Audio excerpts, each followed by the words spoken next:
Are you injured, Elias? We're fine, Daddy.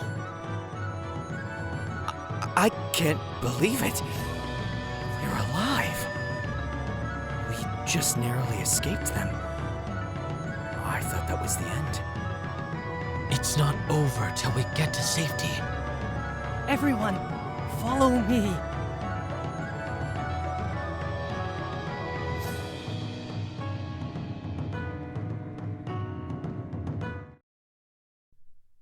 Here we are. Just open it here. Perfect. Yushuan's guidance through the underground labyrinth led us to a network of interconnected tunnels. These new tunnels were well equipped with carefully placed electric lights hanging from the earthen walls, casting a bright and uniform glow that illuminated our way forward. This is amazing! Spectacular, even. I didn't know there were underground tunnels like these in Tianho. These tunnels were designed to facilitate the safe and discreet travel of my partnered merchants. They connect various parts of the region, allowing for the transportation of goods and valuable cargo, without drawing undue attention from the masses. Wait, you're Chang Yushuan, the Chang Yushuan, the renowned inventor! The one and only. Pleasure to meet your acquaintance. No wonder you have enough coin to facilitate the construction of these tunnels. How much did it cost? It must have been a sizable fortune. Thanks, but these tunnels have been here for a while now. Me and my partners just happened to stumble on it by accident. It would have been a waste if these tunnels just collected dirt, so we decided to convert it into a passageway. We stopped at a massive door made out of polished metal, gleaming under the artificial lighting. As we near it, a radiant crimson beam of light passed over Yushuan's face with meticulous precision. The light seemed to linger for a brief moment, and Yushuan stayed calm. Attention! Facial recognition is currently in progress. Please be advised that excessive movement may disrupt this unit's sensors and may impact the accuracy of identity verification. Please refrain from doing so. Thank you for your understanding. Here at Chang's, we bring change. As per the owner's request, this unit will not play the Chang Industries jingle. Facial recognition complete. Identity confirmed. Welcome home, Master Yushuan. May the blessings of the Prosperity Dragon be with you today. The door opens and a rush of cool air greets us. Yushuan takes the lead, stepping confidently into the well-furnished interior of the laboratory, and the rest of us follow suit. This seems more like an apartment than a laboratory. The lights are dimmed, but illuminate the room perfectly. There we are. Home sweet home. Yushuan looked a little rattled. He paced around the room, looking intently at the lights. Are you okay, you? Where should we put him? Oh, I'm okay. No worries. I think it's just a light problem. Roboto will escort you to the spare room. Roboto, come here. He clapped, and a scrappy little robot waggled its way toward us. Its monitor, or its face, smiling. You called, Master Yushuan? Roboto is here, at your service. A robot? A real-life robot! This is amazing! Daddy, look! A robot! Precisely. I am a robot. I am Master Yushuan's robot companion. I can be whatever he wants. I could be a butler, a cleaner, or even his own personal chef if need be. Oh, it's so cute! Do you want to play with me and Teta, Mr. Roboto? Certainly. My built-in intelligence allows me to play a wide variety of games. Seeing that you're a child, might I suggest a game of tag? No. You need to escort us to the spare room, now. We have a man that needs treatment.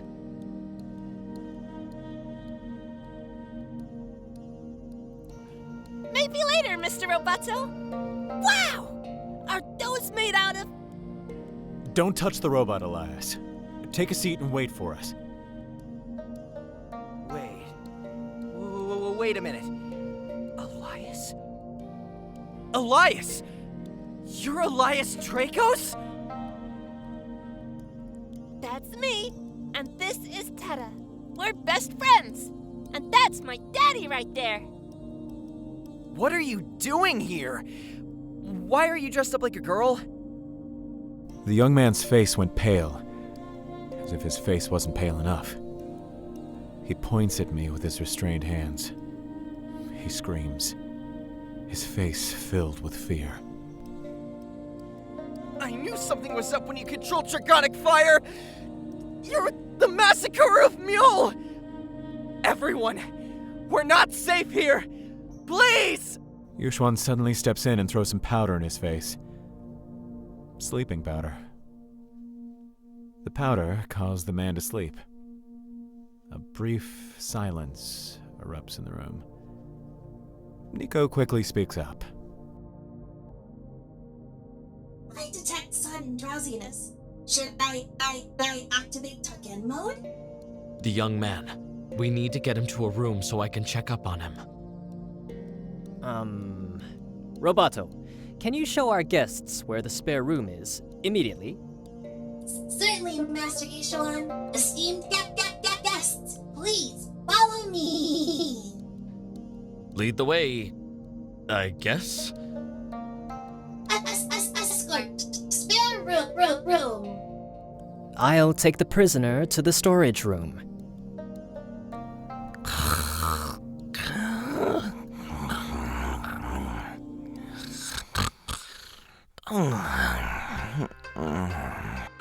We enter the spare room, and we find ourselves in a comfortable and another well-furnished room. A lone bed sits at the corner of the room, and a chair at the side. Gently and carefully, I lower the unconscious young man onto the bed. Niko immediately checks for his pulse again. He's all right. He just needs some rest. Urbanto, do you have some water here? Warm or cold? Does it need to be purified? Warm water is fine. Can you put it in a pitcher and bring us some cups? No problemo. You can count on Roboto. Roboto scurries out of the room, leaving me alone with Niko. Niko tucks the young man in some blankets and loosens his shirt buttons. I didn't expect Yushwan to be the Chang Yushwan. Crazy, right? Niko, are you a prophet of the Death God? Straight to the point. I need to know if I can trust this guy or not. I saw you use your powers earlier. You're a shadow channeler, right? That's a common misconception. Not every shadow channeler is part of the prophets. But yes I am. As the revelation of Niko's connection to a deity associated with death sinks in, a flood of thoughts and emotions washes over me. Why would someone like Niko follow a deity who is, in some way, responsible for the deaths of thousands in Tiano, including my wife and kids? The painful memories of the tragic events in Tiano, where my loved ones were lost, resurface. Hey, are you all right? Don't touch me! My vision darkens. My breathing quickens. As panic begins to swell within me, driven by the painful memories of the past and the weight of my emotions, my vision begins to darken. My breathing quickens. I remember the Death God hovering over the top of the Tiano monument and the cries of the people around me. My love! No! No! No, brother! My kids! Where are my kids? Dorian! Dorian! Niko steps in with a calming presence, his voice a soothing reassurance. He reaches for my hand and holds it tight. Deep breaths, Dorian. Deep breaths. Niko kept his grasp tight as I catch my breath. It took a little while before I managed to calm down. What just happened? My apologies. I didn't know what came over me. Don't worry. You were a survivor at the tragedy of Tianho. I understand. Must have brought up some really bad memories. Why be a follower of the Death God? Niko looks at my eyes, with conviction clear in his. I firmly believe that the Death God I serve would never bring harm to innocent lives in such a way. For the prophets, the tragedy in Tianho was not caused by the Death God. Niko, I saw the Death God with my own two eyes. I was there as well. A silence. Niko reaches into the folds of his robe, retrieving a small, colorful pamphlet. He slid it into my hand. Here, it is my faith that I don't believe the Death God is capable of causing such harm intentionally. There must be something we don't know, something they won't tell us. If you could just allow me to explain, please.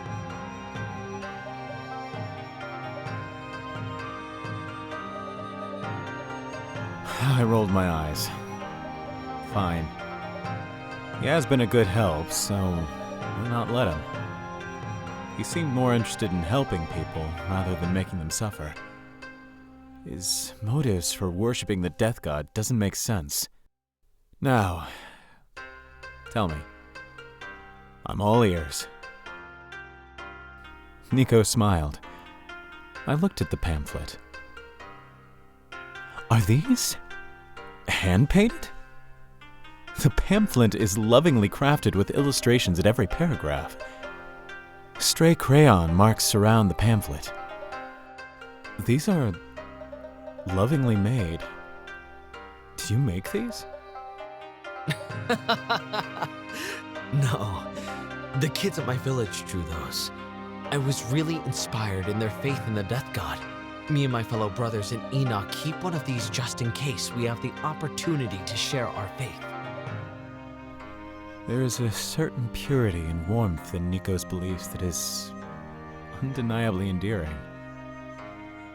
If only his faith were centered around a different deity, like the Tetrad, for example, and not one associated with the events in Tianho, I would wholeheartedly embrace and admire his devotion. There are lots of drawings here. What's this have to do with the Death God? Well, as we all know, the Death God is not a static entity, but is reincarnated again and again, much like the cycle of life and death it oversees. So you worship all of the Death Gods, not just Enoch? Precisely. We worship the Death God as an entity. However, the most prominent reincarnation of the Death God is Enoch of Myeol. Many historians agree that Enoch was the cause of many changes in Ina. The downfall of the civilization of Kyeongjang, the fall of the Tyrant King in Myeol, the disappearance of the Tetrad gods and the immortal dragons, the abolishment of slavery in the Centennial Isles, and the list goes on. He shows the capacity of mankind. He may be a god, but he is also human, both capable of doing good and bad, light and dark, life and death. I appreciate your explanation about Enoch, but what does this have to do with the Death God not being related to the incident in Tianho? In Enoch's final moments, as he lay on his dying bed, he made a solemn vow to his best friend. He swore that in his next lives he would do everything within his power to right the wrongs he had committed. In response to Enoch's oath, his best friend swore a solemn promise of his own. He pledged to seek out the future incarnations of the Death Gods and guide them toward a path of greater benevolence and good. And thus, from the ancient promises, the prophets of the Death God were founded. a dedicated group of individuals who have taken it upon themselves to seek out and guide the incarnations of the Death God, nurturing their potential for benevolence and compassion. I am proud to be one of those people. Interesting. How many Death Gods were influenced by the prophets? The first sighting we had was 5 years ago on Tianho. Our brothers tried to help him, but alas, he was already killed. 5 years ago? What the? 5 years ago? That's surprising. I thought you said that the prophets were founded 4 centuries ago. I would have expected the prophets to have encountered and influenced multiple Death Gods by now. We were. The prophets have transitioned into a charity organization after the 1st century it was established. Many of us have already believed that the Death God's work is complete. So you can imagine the excitement all of us prophets have when the sighting has been made 5 years ago. 400 years. And the first sighting just happened 5 years ago. No wonder the prophets are getting involved. So that's why the prophets have become more active lately. Yes, we are trying to investigate the Death God sighting that took place 5 years ago. Have you gotten any leads? None. Obviously. What did you think was going to happen? Tianho is already in ruins. But the prophets are already doubling down on the investigation. We're doing all we can to get to the bottom of this. I wish you the best of luck then. You and your brothers, I mean. Well, not brothers. Colleagues. I hand him over the pamphlet. He smiles, and then pockets the same pamphlet into his robe. I call them brothers, but fellow prophets will do nicely. Niko redirected his attention toward the unconscious man, his expression becoming solemn and focused. After a short moment, Roboto enters, carrying a pitcher of water in his hand and a collection of paper cups on his other hand. Here's your water, sir. Warm, just as you requested. Nice. Can you place it next to me, please? Thanks. Sure thing. If you need something, you can always count on Roboto. By the way, Sir Dorian, Master Yushuan wishes to talk to you in the living room. Niko and I look at each other awkwardly, and back to the scrappy robot before us. He probably means the living room. Please, go ahead and speak with Yushuan. I'll stay here. It's important that we continue to monitor the condition of our mysterious guest. I'll keep watch and tend to any needs that may arise. Nice. Catch you later then. By the way, Dorian, thanks for listening. I appreciate it.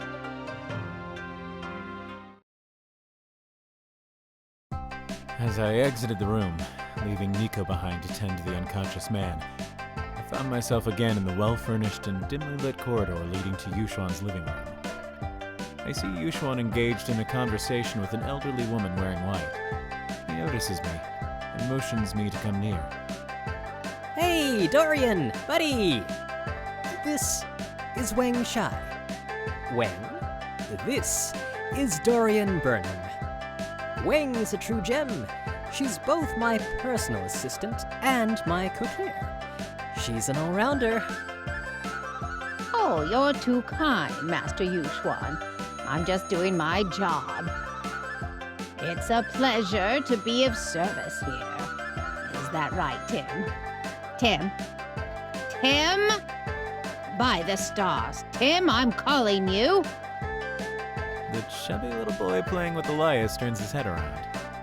He grunts in response, and angrily nods his head. But we're busy, Miss Wang. Don't mind Tim. He's just happy to be here, Master Yushuan. Elias, are you having fun there, buddy? Elias doesn't respond, too immersed in playing with the other kid. I turn to Wang and shake her hand. Oh, Elias, let's play Paladin's next. Oh, can I be the princess? Sure, I'll be the Wind Channeler Paladin. Hey-ya! They're so cute. I'm so happy my Tim has a playmate here. Nice to meet you, Wing. Pleasure's all mine, Sir Burnham. Now, let me just take your orders and I'll prepare the food for you. Now, what do you want, sir? I gave her a confused look. I look at Yuxuan, who smiled and put his arm around me. She's asking about your food, buddy. She's our talented cook, and I need to ensure you have a meal that suits your preferences. Will you be making my favorite, Miss Wang? Of course. I wouldn't want Master Yu Xuan to be denied his favorite dragon fire curry. Awesome! That's what I'm talking about. And for you, Sir Burnham? Wang takes out a small notebook from her side pocket of her white dress and prepares to jot down whatever I say. As if on cue, my stomach growled. It's almost dinner time, and I haven't even ate lunch. Any suggestion, you? I'm really not picky when it comes to food. Just tell her what you want, buddy. She'll tell you if we have the necessary ingredients to prepare the dish. And if we don't have the ingredients, I'll just buy it from the market. I don't mind. There's still time before it closes. I can make any dish, aside from those dishes that need Ganderbilt, the elusive Hinami fish. They don't sell them at this time of year. Off-season. I'll just have whatever you is having. Wise choice, Sir Burnham. And for the young one, Elias, 4 chocolate cat. Please, make something with vegetables for Elias. I'm teaching him to have a balanced diet now. Understood, Sir Burnham. And for the other 3 gentlemen? I'll ask them. In the meantime, go ahead and get ready. Thank you. I'll get it ready now. Tim, I'm going to cook, okay? Okay, Miss Wang. Ow! Elias, no fair! I'm no good without my wind powers. Nya, nya, nya, nya, nya. You asked for it. Feel my sword power. Yeah!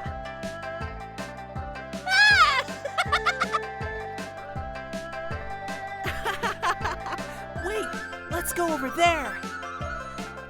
Wing scribbles everything on her little notebook. She bows at us, and then, with haste, marches her way to the kitchen without any word.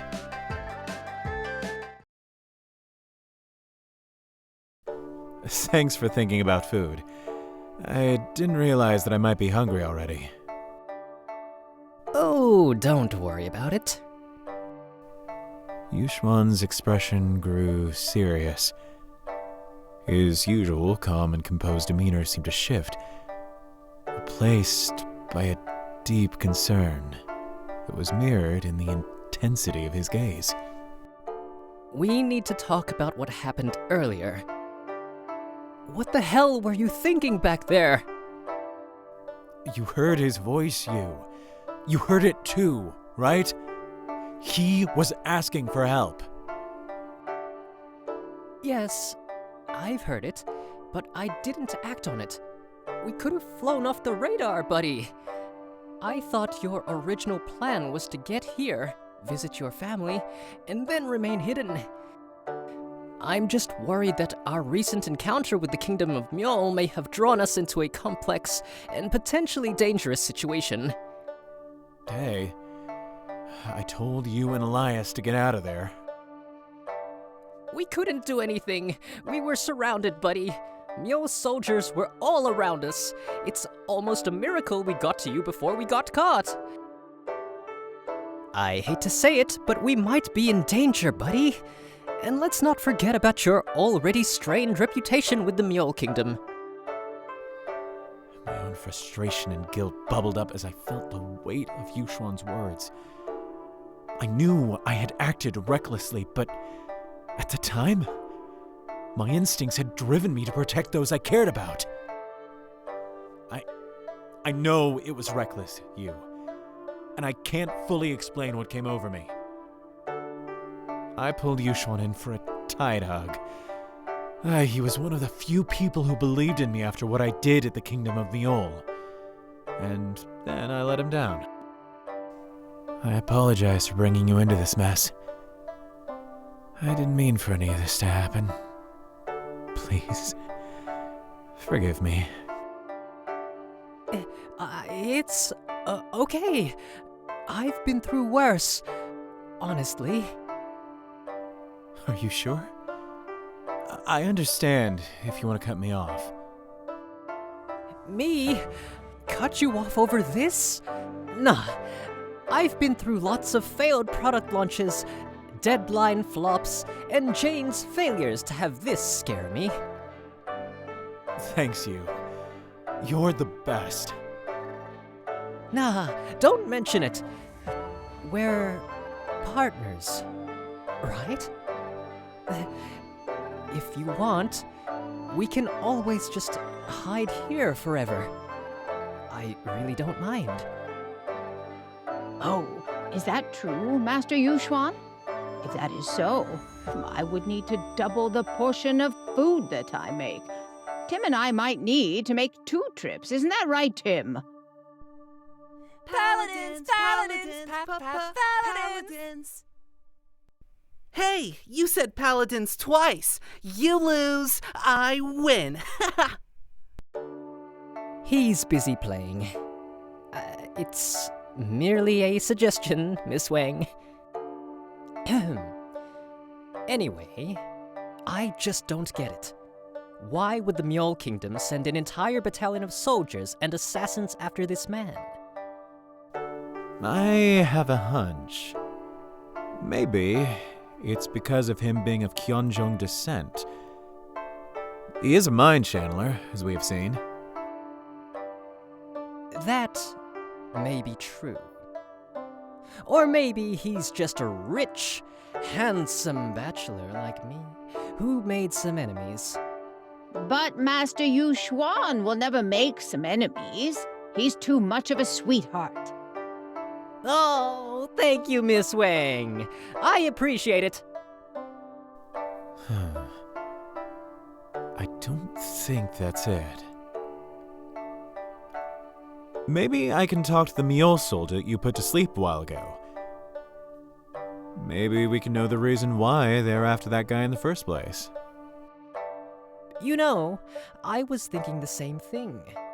Great minds think alike, I suppose. I placed him at the storage room, confiscated his big sword while he's asleep. End of the corridor, right side. Great. Thanks. But are you sure? You saw how he reacted earlier. He obviously knows you. He might reopen some old wounds. Don't worry. I think I can handle a little flashback or 2. Besides, I don't think he'll be much of a problem. If you say so. Also, while you're at it, can you ask him what he wants for dinner? He's probably famished as well. You want me to ask our captive what he wants for dinner? Well, you see, I rarely have guests around here. Wang hardly gets the chance to cook for anyone. Please do, Sir Burnham. We have an abundance of ingredients, but sadly, not enough company to partake in them.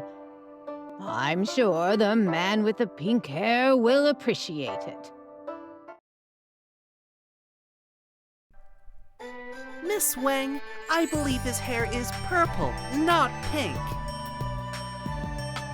Tim, pink and purple are the same. No, Elias. Purple is different from pink. Pink is like violet, and violet is like purple. What? They're completely different colors.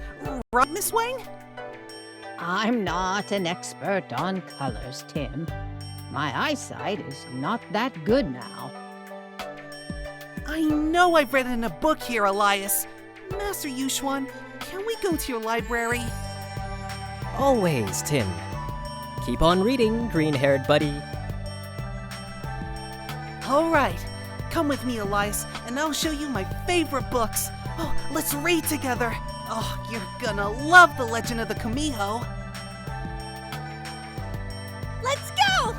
Oh, do they have flowers there? Tim, make sure to be back before dinner, okay? It's a challenge to get you away from those books once you start. Be mindful of little Elias with you. Sure thing, Miss Wang. Let's go, Elias. With that, Tim took Elias by the hand and the two young kids set off, their laughter echoing through the corridors of the underground lab. I nodded at Yuxuan, and then headed back to the dimmed corridor by myself to go to the storage room.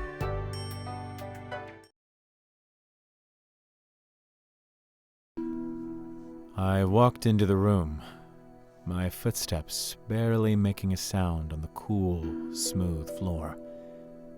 The dim lighting gave the space an air of quiet tension, casting elongated shadows that danced across the walls. The room is relatively small, with limited space to move around comfortably.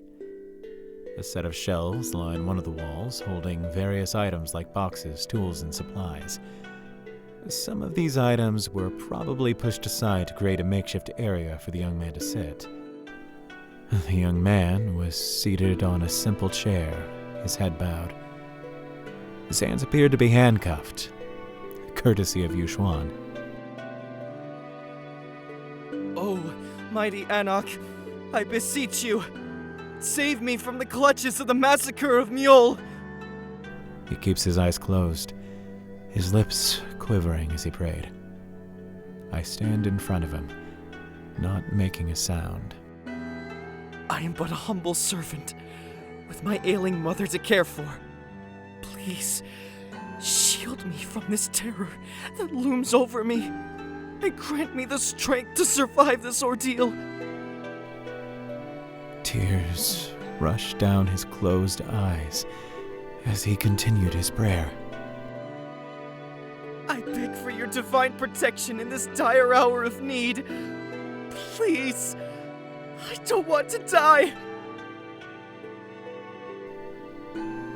I gently grab his shoulder and look at him squarely in the eyes. Hey, no one has to die today. All I need to do is ask some questions. My touch startles him, and panic courses through him like a bolt of lightning. His entire body tenses, and he jerks away from my touch as if my hand is fire. Please! Please! I beg you! Spare my life! I have a mother who depends on me. I just want to go back to her. Don't give me that. I just want to ask you a few things. Tell me your name. Savante, sir. Savante... what? Tell me. Nordstrom, sir. Nordstrom? You're related to Gustav Nordstrom, the king, right? He's my father. I'm an Aldereth. My heart sinks. An Aldereth is a child of the Mule kingdom born out of wedlock. They're not considered legitimate heirs to the throne, but they are still connected to the royal bloodline. I've seen what King Gustav does to the Aldereths, and it ain't pretty. He trains them to be assassins, powerful soldiers, with the promise of them having a place in the royal family if they prove themselves worthy. I'm sorry to hear that, Svante. I would assume you were on a mission then. Who were you with? Yes, we were. I was with my half-brothers and half-sisters. Were they the ones lying dead on the ground when we arrived? Can you tell me what happened? Svante hesitates. He paces nervously around the room, then back at me. Maybe I can get him to talk. What should I do?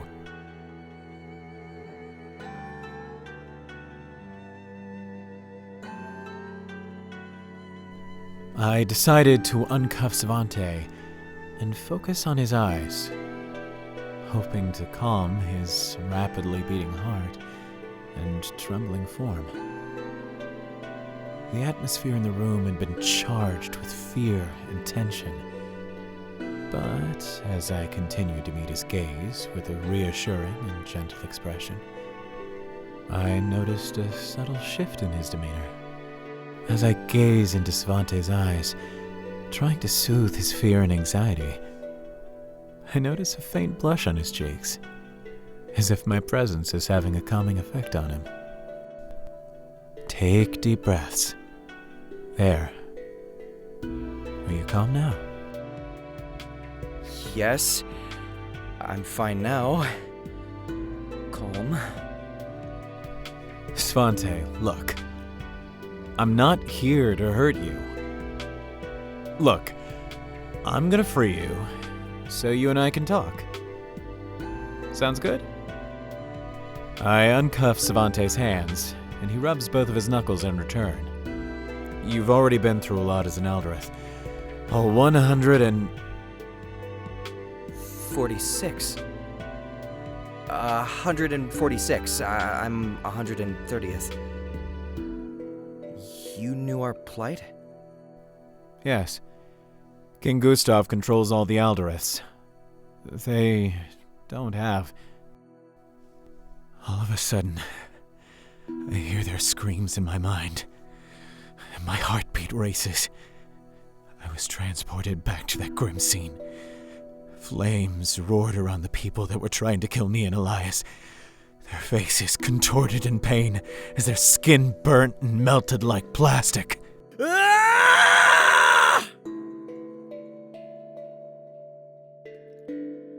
It burns! It burns! Fuck! Ah! No! No! Massacre! He's a massacre! Ah!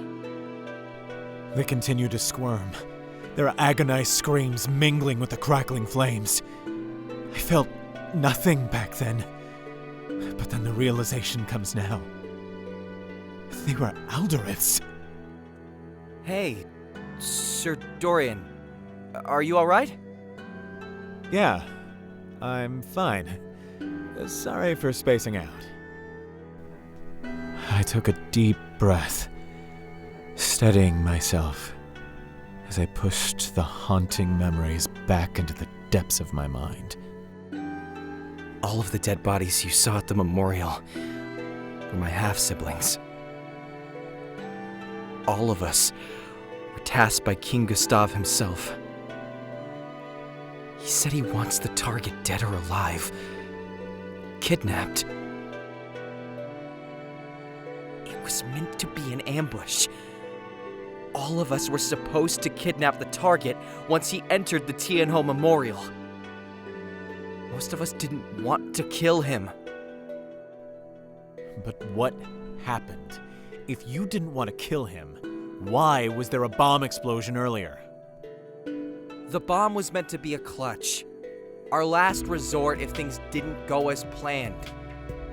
Our main priority was to kidnap the target. But for some reason, he knew there was going to be an ambush. When he was about a mile away, he suddenly turned back and hurriedly walked away. our leader, Hilda, saw this and panicked. I can't blame her, though. If we ever returned without the target, we would have been punished, either by whipping, torturing, or any other method that our father wanted. She thought we might never get a chance again, so she ordered the bomb to be launched. Right. So, the bomb didn't kill him. What happened? All of us saw the bomb explode at him, but somehow, he's still alive. It seemed to only weaken him. And then? It was a blur. I remember I felt some pain in my head. I remember running with all my fellow Alderates towards the man. And next thing I knew, I was the only one standing there with all my fellow Alderates dead. So, the young man killed them all. I also remember him calling out to me with his mind. I remember a voice asking for help. That's it. When I saw you and the half-dressed monk, I tried to run. He looks at me with his eyes. A mesmerizing tapestry of violet hues. An Aldereth trademark. I've only noticed it, but in the soft light of the room, his eyes glowed with an otherworldly radiance. That's all I know, sir. Would that be all? Last question. Do you have any idea why the Mule King would want to kill this particular man? I don't know, sir. I don't know what my father would want from the Emperor of Kyeongjang. I was startled. Did I hear what he said just now? Emperor! Svante looked at me, confused. Are you okay, sir? Did I say something wrong? I look into his violet-hued eyes again. Urgency tinged in my voice. Svante, are you telling us that the man we rescued is the Emperor of Kyeongjang? Svante nodded, his anxiety still palpable. He didn't seem to be lying. My head raced with all sorts of possibilities. What the hell did I just get Yushwan and Elias into? Panic and regret rushed through my mind. Suddenly I remember. Dad! Now look at what you did! Dad, what are we going to do? Dad! We're going to die! Believe me, I'll protect you. Trust me. Please. Sir Dorian? Who are you talking to? I'm sorry. Please, excuse me. Svante's words broke through the turmoil in my mind, pulling me back to the present. I need to get help. I stand up and walk to the door. My steps are uneven. Svante managed to catch me. Svante, please, get help. Anyone! Help! We need help here! My breathing grew shallow, and my body trembled as the weight of my failures bore down on me. The room seemed to close in, and for a moment, it felt like I was drowning in a sea of despair. I hear the door opening. Niko's face looked concerned. I could hear Elias screaming. What the hell happened here? We have to get him a spare bed, now. We need to keep him stable. I'll have a spare bed ready immediately. Daddy? Daddy! Miss Wang? What happened? Tim, Elias, stay back. By the stars. I keep some ointments at the compartment. Maybe they can help. Please do, ma'am. Hey, you. Can you help me carry him? Of course. I can make sure we have a meal ready for him when he wakes. In my fading consciousness, I hear a voice.